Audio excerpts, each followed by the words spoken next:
WWE and Pro Wrestling Noah are set to make a massive announcement. Also, we are going to talk about a new AEW signing and a major change to Clash at the Castle. It's all coming up right here on the Ango Show. Yes. Welcome back to TAS. I want to kick things off with Clash at the Castle. WrestleVotes dropped something very interesting today, and I feel like we got to talk about it, especially because Clash at the Castle is pretty damn stacked, and I'm starting to maybe get the impression that WWE is not going to make us happy when they end the show. WrestleVotes reported today that WWE is altering its plans for a press conference after the show, and instead there is just going to be a normal post-show instead. Now, this is obviously very interesting for a variety of reasons, and I think one of the big reasons is because, well, WWE obviously has Drew McIntyre going up against Damian Priest. And, well, we all know that Drew McIntyre is from Scotland, and perhaps WWE isn't going to have him win. I don't know. I don't really see how that impacts the press conference, because at the end of the day, the press conference is all about talking to the media, which then also gets me thinking there is a lot of stuff being said about Vince McMahon, and historically speaking, Triple H hasn't been that great in the sense of answering those questions. So I'm starting to think that maybe WWE is rethinking their strategy when it comes to doing post pay-per-view media scrums.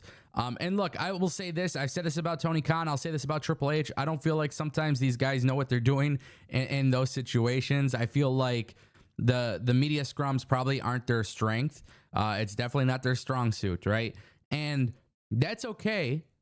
I do think both of them need to be better prepared and better in the way that they answer certain questions. But I feel like with Triple H, you know, he's such a good person to talk about the business and the business and the business. But then I think something comes up that's a little bit more serious, right? The Drew Gulak question with like the Ronda Rousey thing, or anything to do with Vince McMahon and the lawsuit.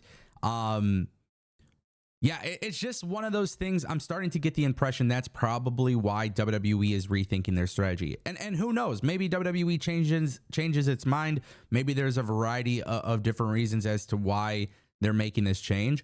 I personally like media scrums. I think media scrums are a good way for talent to get an opportunity to put themselves over.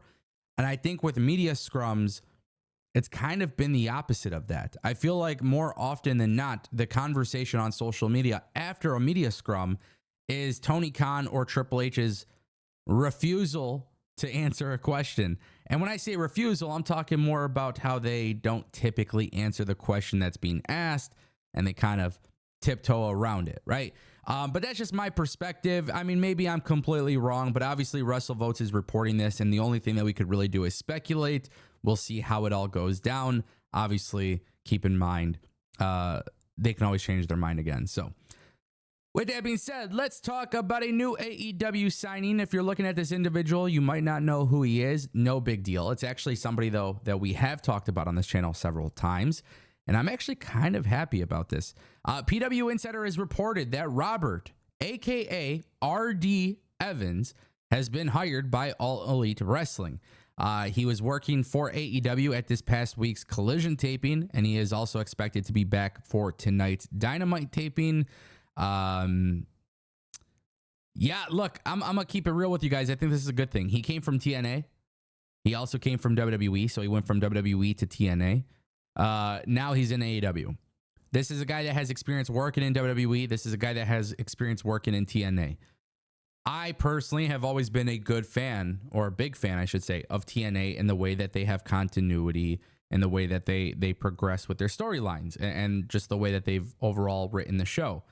We know that he left the company because we talked about it in a video, but now, you know, more often than not, we're kind of wondering, okay, well, does he go to NXT? Does he go back to WWE now that it's a different regime? No, he went to AEW. And I think for AEW, it's a good thing to have people with experience coming in and being a writer. I do. I don't think it's a bad thing, you know, and I'm not saying he's going to go in there and trump everything that Tony Khan and Jen Pepperman and everybody else is doing. But it seems like AEW is actually assembling a writing team. And you know, it's weird because I see these conversations that I'm having with people on social media or in the comment section, and a lot of people tend to think that like I'm all about storytelling in the sense that AEW doesn't do storytelling. That's never been the issue. The issue for AEW is continuity and progress and going week to week, continuity, building momentum on a storyline. They could tell good stories. I've been doing this for so many years. Yeah, we know they can do good storytelling, but I like to see continuity within the storytelling, and that's one of their biggest misses. Well, Jen Pepperman came from WWE, and she's somebody that understood that. RD Evans is somebody that came from TNA and WWE, somebody that also understands that. I'm looking at this as a good signing for AEW because I think it could actually be a beneficial help. I think it's important that wrestling companies have a writing team. I think they need to have a writing and creative team. Some people don't agree. That's completely fine. I think it matters. I think it helps. I think when wrestling companies tend to have a more organized system backstage, it leads to a way more simplistic and easy approach for telling stories on TV. Like, continuity is such a big thing for me. The more organized you are backstage, the easier it is to plan in advance. The biggest criticism of AEW is that they are starting to resemble Vince McMahon's WWE in the sense that storylines or script changes are happening last minute. And obviously we don't know what's happening because we're not back there, but I think bringing in creative writing teams helps, and this is a good move. With that being said, WWE and Pro Wrestling Noah are making a major announcement. At least according to Pro Wrestling Noah, they have released a statement on social media that a major announcement from Noah and WWE will be made at the Yokohama Buntai event on Sunday, and a message from a certain wrestler will also be released. You guys will be able to watch the event live on Wrestle Universe, and there is English commentary. WWE is sending Io Sky to Marigold. TNA is expected to be taking some sort of involvement on NXT next week for a 25-man battle royal to face Trick Williams at Heatwave. WWE working with Noah, Marigold, TNA. It's a beautiful thing. Look, guys, I think wrestling companies coming together is a great thing. It's a very difficult thing to achieve. Somebody is always going to be looking at the other company like one is losing, one is winning.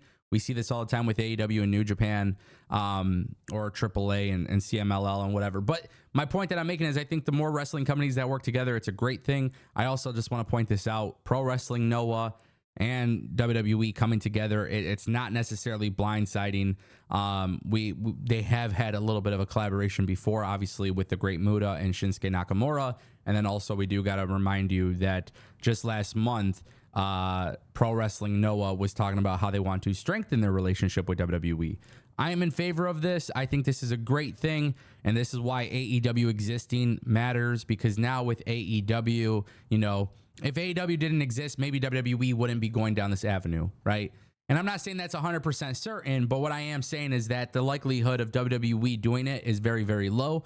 AEW working with New Japan and working with other companies, it's not a new concept, guys. Well, the forbidden door, it's a term that Tony Khan and AEW have coined, but the idea of a working relationship is not new at all. But obviously with AEW doing it, I do think it kind of presses WWE to kind of get into the same realm. I think it's a good thing. It's a win-win for pro wrestling. At the end of the day, people are going to be happy about this, and anybody who is not happy about this, I literally don't know why. You get the opportunity for different matchups that you may have never seen or will never see. So it's always a good thing when this happens. WWE doing it, AEW doing it, TNA doing it. I personally love it.